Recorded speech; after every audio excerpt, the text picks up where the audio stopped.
Nuestro espíritu se siente mal y nosotros nos sentimos avergonzados. Esa es la única pauta para saber que aún nuestro espíritu está vivo. Pero si pecas y no tienes ninguna clase de remordimiento, preocúpate, porque recién te vas a dar cuenta que tu espíritu está muerto. ¿Entiendes? Cuando ya no hay remordimiento por el pecado, date cuenta, es cuando tu espíritu cayó directamente en la muerte. Ahora, ¿qué tenemos que hacer? En la carta a Tito nos dimos cuenta que nos explica que hay que, ¿qué tenemos que hacer con los deseos carnales? Renunciar.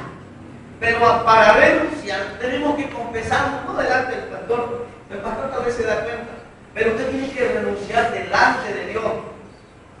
Y no tiene que ser algo que le obligue usted mismo. Usted mismo tiene que decir, Señor, yo no quiero ser tu enemigo. Yo estoy en tu casa orando, cantando al Señor, pero yo entiendo que aún soy tu enemigo.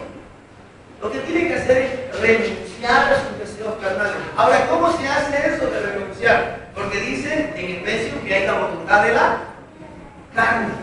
¿Sí o no? Efesios hemos leído que dice que sigue la voluntad de su carne. ¿Qué quiere decir eso? Que se dejan guiar por los deseos y pasiones carnales. Eso quiere decir que nuestra carne también tiene voluntad. ¿Sí o no? ¿Sí o no?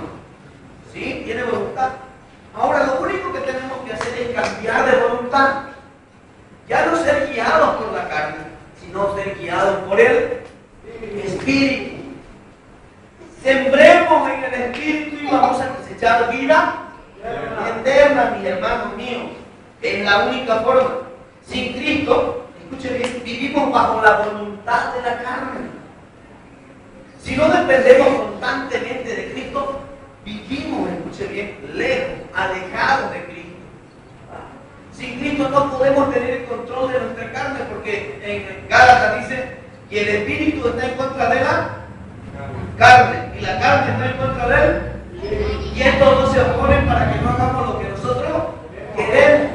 Pero imagínense que usted alimente más la carne. ¿Quién va a ganar? ¿La carne o el espíritu?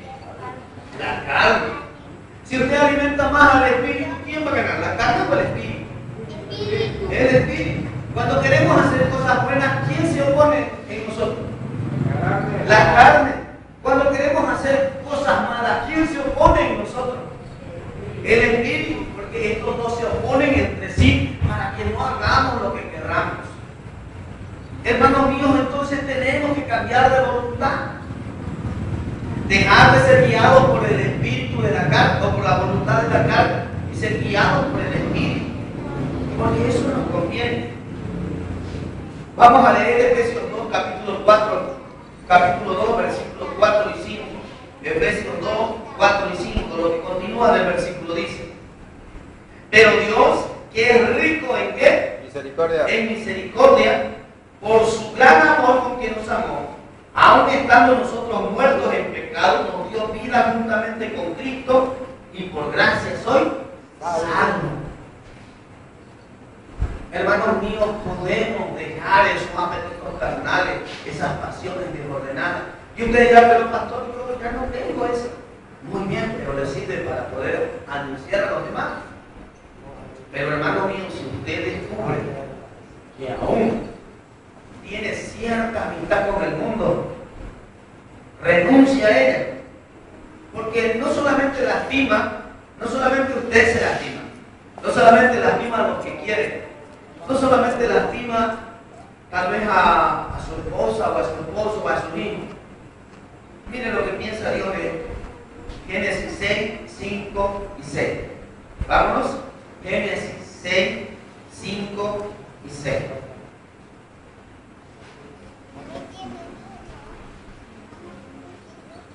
Dice así. Génesis 6, 5 y 6.